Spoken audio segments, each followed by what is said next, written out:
A jury finds Donald Trump sexually abused a woman and orders him to pay £4 million.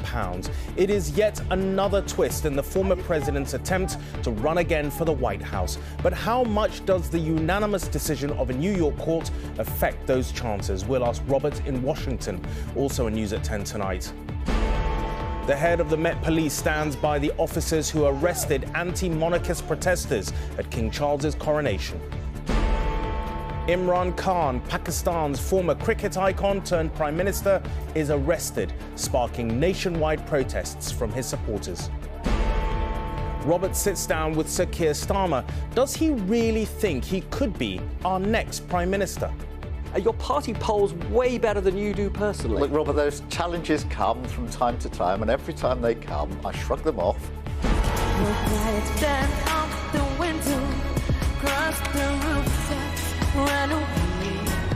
And a tribute to Ukraine on Merseyside as the Eurovision Song Contest gets underway.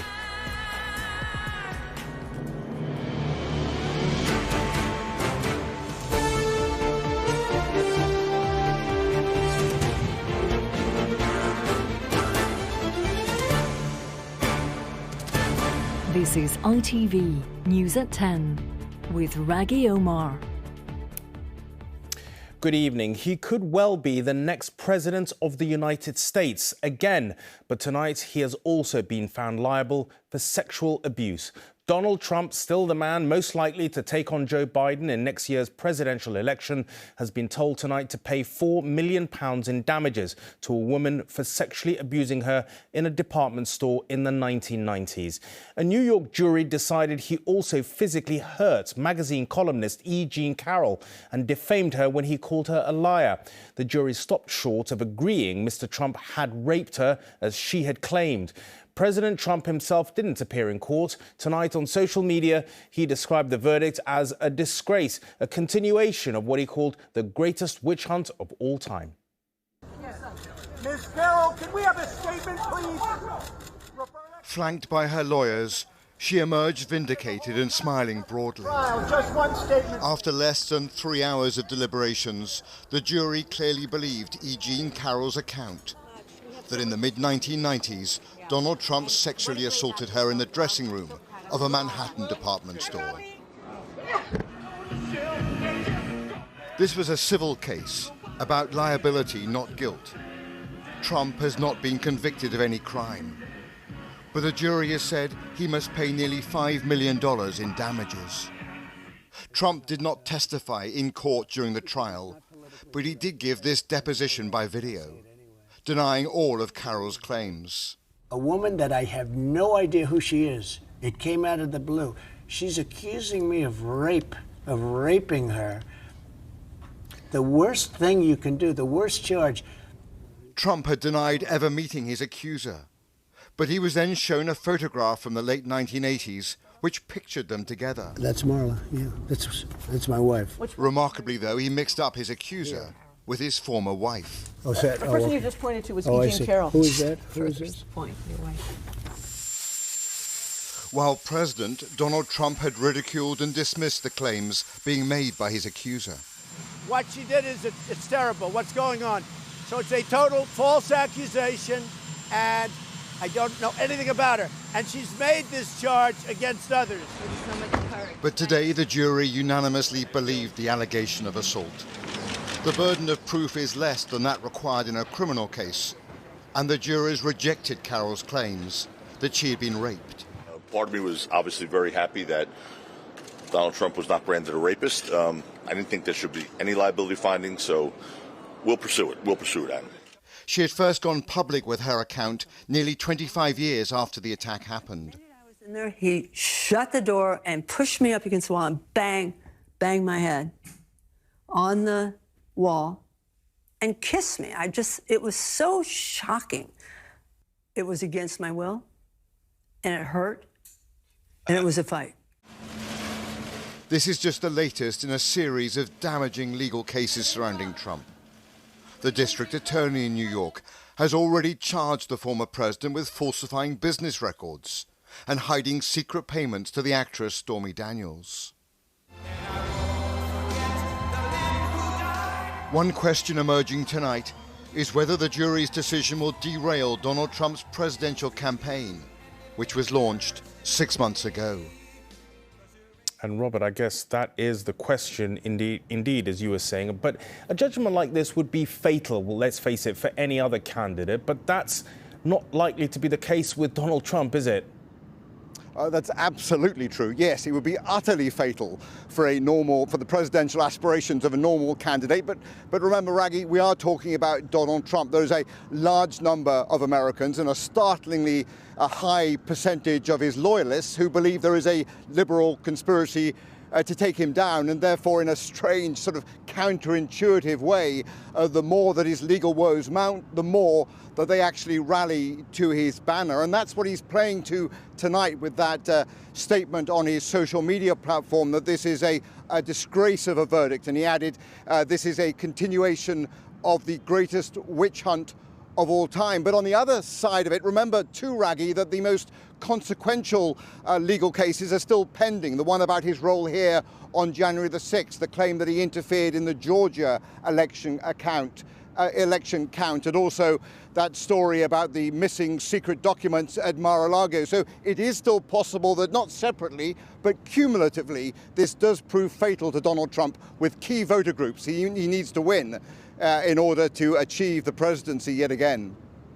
Robert in Washington. Thanks, Robert. Now, after days of criticism for arresting 6 members of an anti-monarchist group, the head of London's Metropolitan Police has backed his officers. Sir Mark Rowley said he supported their actions in what was a fast-moving situation. The Republic group had been working with the police in the run-up to the coronation. They've shown us emails proving they were in touch as far back as January.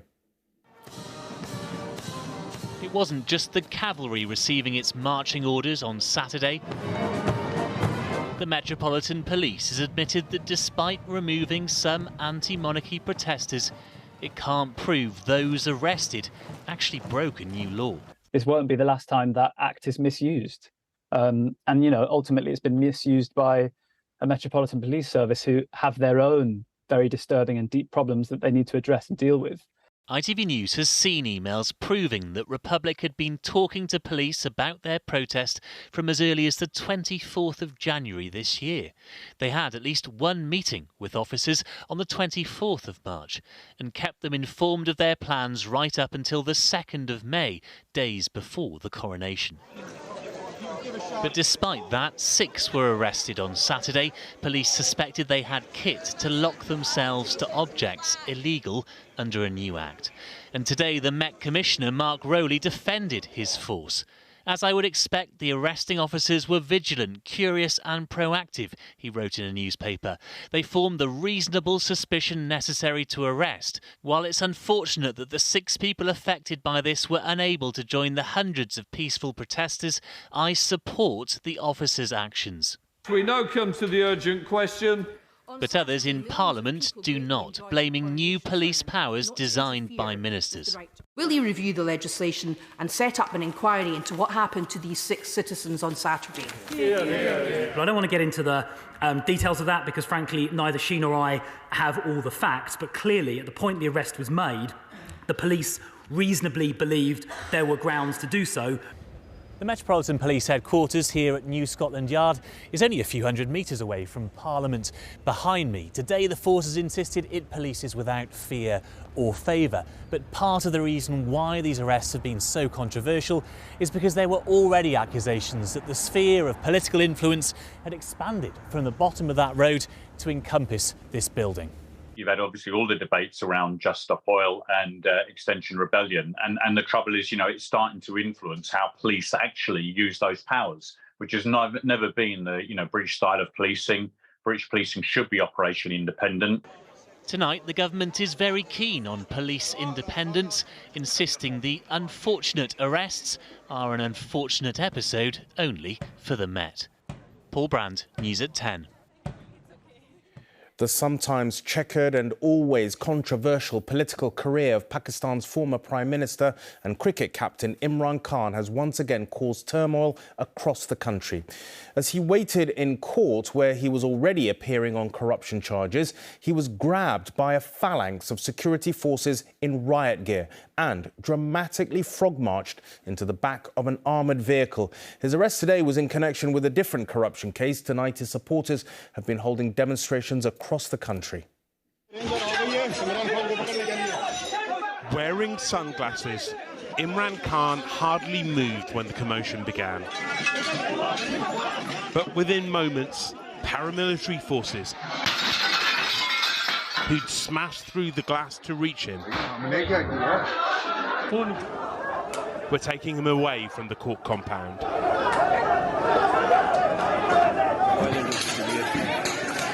And tonight, the response. Protesters raiding the home of a military commander. The army has long influenced politics in Pakistan, but rarely has it been the subject of such public fury. Khan's most senior supporters say he's been kidnapped and fear he's been tortured.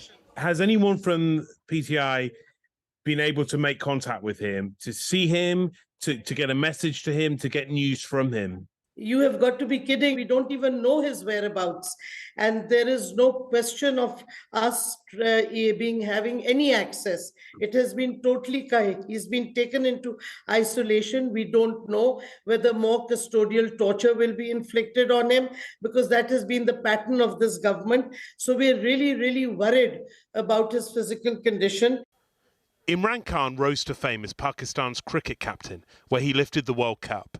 He progressed into politics and was elected to the National Assembly in 2002, becoming Prime Minister in 2018 before being ousted last year. He wants to return to power, but told me last month the government of Pakistan is trying to kill him. Whenever I go out of my house, my life is in danger. As simple as that. Because, the most powerful people in this country, the intelligence agencies, the entire police is under them, and they are who are targeting me. This evening, protests, arrests and gunfire. Imran Khan's detention might have been an attempt to silence him, but it's enraged his supporters, and the flames keep burning. He's due again in court tomorrow. Another potential flashpoint. Rageh Omar, News at 10. Well, at Russia's annual victory parade, it looked for all the world as though its current war in Ukraine was taking its toll. Normally a grand affair, today it was smaller and shorter. There were fewer troops marching through Red Square than even during the pandemic. There was no flypast and no modern tanks.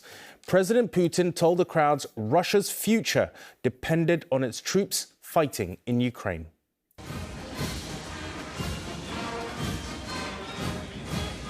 They marched with their usual precision and swagger. But by the standards of Red Square, this was a strangely modest affair. A single antique tank led the parade. There was no flypast, far fewer strutting soldiers. Vladimir Putin leads a nation mourning huge losses, one that is braced for more. There is nothing more important than your combat work, he assured them. The Second World War victory and sacrifices they commemorate are 8 decades old. Today's war, consuming so many lives, may never be won. But Putin again invoked the glories of one to rally support for the other. Today, civilization is once again at a decisive turning point. A real war has been unleashed against our motherland, but we have rebuffed international terrorism, we will protect residents, and we will ensure our security. There has been no victory for Russia to proclaim in the eastern town of Bakhmut, in the ruins of which Ukrainian troops just about hang on at enormous cost to both sides. This war has been stuck in a bloody stalemate for months. But a new phase is due to begin. The Ukrainian counter-offensive, in which much hope and a great deal of Western military support has been invested. In Kyiv, the president of the European Commission paid tribute to Ukraine's war dead, but received a blunt message in return, a demand for even more. 1 billion artillery shells are needed on the battlefield now, warned President Zelensky. And in Washington, the Foreign Secretary was asked if the UK has plans to supply long-range missiles to allow Ukraine to hit deeper into Russian-occupied territory. There is a strong argument that we shouldn't leave our respective military cupboards bare. My answer is that, if we're saving stuff up for a rainy day, this is the rainy day. Both sides are preparing for what could be decisive moments. Vladimir Putin has made this a war of survival for Ukraine, for Russia, for himself. John Ray, News at 10, Kyiv. In the Middle East, Israeli warplanes have made a series of air raids over the Gaza Strip, targeting Islamic Jihad commanders. 3 were killed, along with 10 civilians, Palestinian health officials said. 2 of the commanders' wives and several of their children were among the dead. There's a danger that today's raids could provoke a new round of heavy fighting. Back home, and if Rishi Sunak is finding that improving the NHS is stressful, it's not affecting his blood pressure. He was pronounced very fit today as he set out how GPs in England will be able to free up some appointment time by shifting supposedly straightforward treatments to pharmacists, like prescriptions for earache or the pill. Pharmacists are ready and willing to take it on, but say even more money is needed to pay for the extra workload. The Prime Minister, whose mother was a pharmacist in Southampton, also promised to end what he called the 8 a.m. rush to book a GP appointment. You can get all sorts done in a pharmacy these days, and given the other results this patient has had recently, at least his blood pressure was a nice surprise. Pleasantly surprised by that. There we go. That is very good. Rishi Sunak, whose mother was a pharmacist, wants them to free up GP appointments by prescribing more and treating minor complaints. In Downing Street afterwards, I put it to him that pharmacies themselves are under pressure. Well, we are funding them with an extra £600 million as a result of this announcement to provide these extra services. Do they have space for it? I mean, that pharmacy that you grew up in, did that have space for people to go and have a private consultation with the pharmacist? Yes, I mean, all pharmacies now actually have, many of them have already put consultation rooms, and particularly with COVID and the vaccination drive, many of them provided facilities to do vaccinations. But some pharmacists say the new money is not enough. My costs are going up exponentially. Pharmacists and their teams are walking a tightrope at the moment. And as you know, Leila, many have closed down. And GPs say the best way to deliver more GP appointments is to deliver more GPs. We're losing GPs far quicker than we're bringing them in. And so the time that patients wait to see their GP is getting longer and longer because there's fewer of us and we're working harder than ever. Pre-pandemic, the government promised 6,000 more GPs. But does that pledge still stand? You're not going to be able to fulfil that commitment to have 6,000 more by 2024, are you? So we do want to have more GPs as well. So today there are... But on that specific commitment, you're not going to make it, So where we are today is that there are 2,000 more doctors in general practice than there were in 2019. But you haven't been able to say you'll hit that target. Sounds like you will. I'd say, look, we're not there yet, but what I would say is we've got 2,000 more doctors in general practice already. Crucially, we've got 25,000 more other people working in primary care. All of those people are providing fantastic health care. But sometimes you just need a doctor.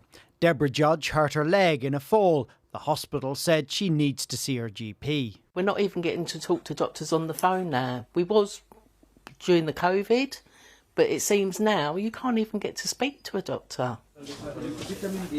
Scotland and Wales already have similar arrangements to the new pharmacy plans, which could free up 10 million GP appointments a year in England. At 3% of the total, the question is whether that is enough for voters to notice. Carl Dillon, News at 10, Westminster. Now, there have been more allegations of sexual harassment at the top of British business. The chair of the Tesco supermarket chain, John Allen, has denied touching 2 female colleagues inappropriately. Mr. Allen also happens to be a past president of the CBI, which has had its own issues with sexual harassment allegations. Lucy is following developments. Lucy, what more can you tell us about what's gone on here? Well, Rageh, let's be clear, first of all, who John Allen is. As you say, he's the chair of Tesco currently. He's also the chair of Barratt's House Builders. He's held senior positions within the National Grid, the Royal Mail, and, as you say, again, the CBI, the Confederation of British Industry. He is one of the UK's most senior men in business, and he's been quite outspoken, criticising the government's policy on getting us out of the cost of living crisis. Now, tonight, there are 4 accusations levelled at him by the Guardian newspaper. Now, one of them is back in 2022. It's alleged he touched a member of Tesco staff inappropriately at an annual general meeting. Then in 2019, it's alleged he touched a different woman inappropriately at a CBI dinner when he was, in fact, president of that organisation. Also in 2019 and in 2021, there are allegations he made inappropriate comments to 2 other women. He did admit to the comments back in 2019, immediately apologised for those, but strongly denies the other 3 claims. Now, this has all come to light because the CBI itself is under investigation by police. It's an organisation embroiled in turmoil currently. Claims of sexual misconduct, 2 allegations of rape last month. Now, as I said, John Allen is chair of Tesco. We tried to reach out to him today. He was unavailable for comment, but Tesco said his conduct has never been the subject of a complaint during his tenure. OK, Lucy, thank you very much indeed. Now, a teenage boy has been sentenced to life with at least 18 years in jail for stabbing a 14-year-old to death with a machete in Croydon in South London. The victim, Jermaine Cools, was the youngest victim of knife crime in the capital in 2021. His murderer, Marquise Walker, who was 16 at the time, had a history of carrying a knife. The judge said the attack had been merciless and his victim would have been terrified and in agony. Now, after the long weekend to reflect on last week's local elections in England, the Labour leader, Sir Keir Starmer, remains convinced his party can form a majority government. He told Robert there were victories to build on. With council wins all over England last week, Labour became the largest party in local government for the first time in more than 20 years. But its share of the national vote wouldn't have been enough to secure a decisive win in a general election. For Keir Starmer, glass half empty or half full? So you're not far enough ahead to form a government with a clear majority. That must disappoint you. Look, I'm confident that we can form a government with a majority, and that's because of the numbers and the places that we were winning. Places like Swindon, Plymouth, Stoke, Middlesbrough. These are all the battlegrounds going into the next general election. So I'm confident, but I know we've got to kick on. You should be streets further ahead than you are. This is a negative vote about the Tories. It's not positive about Labour. Oh, it's very positive. People look at the Labour Party, they can see that we've changed, and they know what's uppermost in their minds, which is the cost of living crisis, and we're the only party that's talking about the cost of living crisis with practical solutions. Do you accept that you personally aren't popular enough? Your party polls way better than you do personally. Look, Robert, those challenges come from time to time, and every time they come, I shrug them off. We go into another set of elections, we improve on our position, we make progress. No, but I'm just talking about your ability to connect with voters. Robert, my passion is to take the Labour Party from the worst defeat since 1935 at the last election into a Labour majority government. They've had 13 years of failure. They've had 13 years of promises that haven't been delivered on. You did campaign on a very different platform for what you're currently offering the British people. So there is a trust issue about you. There's not a very different programme at all. If you look at what I said... Well, you're not playing a nationalised public services, are you? There are some issues where it's obvious that the damage that's been done to our economy means that we've got to make tough choices.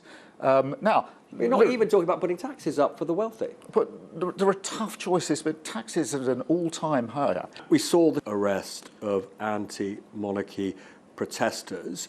Why wouldn't a Labour government repeal the Public Order Act? The whole history of Labour is a history of protest. Well, I think there are two things going on here. On the one hand, I think Most people say the police need powers to deal with Just Stop Oil and some of their tactics. There's a balance to be had, which is to protect free, and peaceful protest. Operational decisions were made over the weekend. Some were right, some were wrong. You won't repeal the Act? Well, I think we need to let it bed in.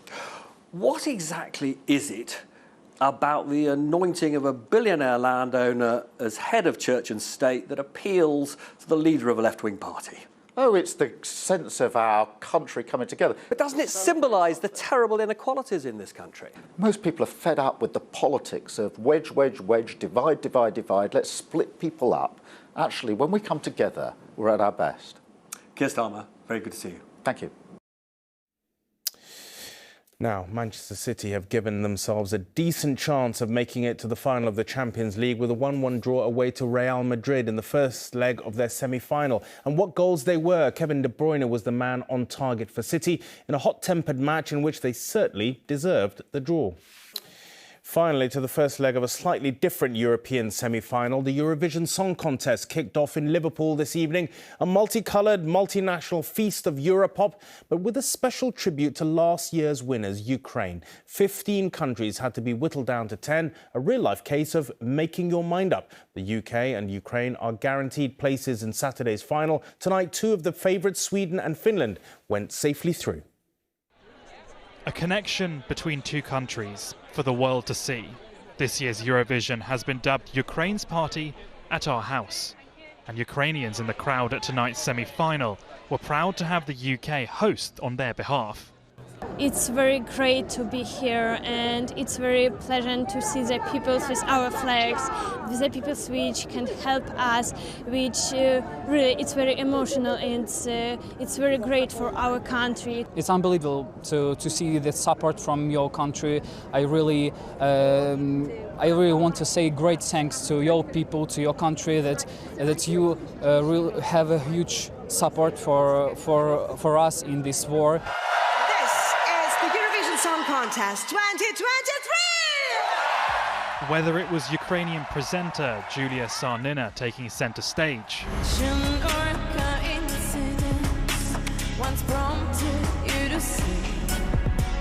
or a heartfelt telling of one singer's journey leaving her war-torn homeland behind, the ongoing conflict was very much at the forefront of the show. When the stars align, then I'll be there. No care about the fall, the soul is still below. As for the competition, one of the favourites, Loreen from Sweden, put on a characteristically impressive performance, looking to win Eurovision for a second time.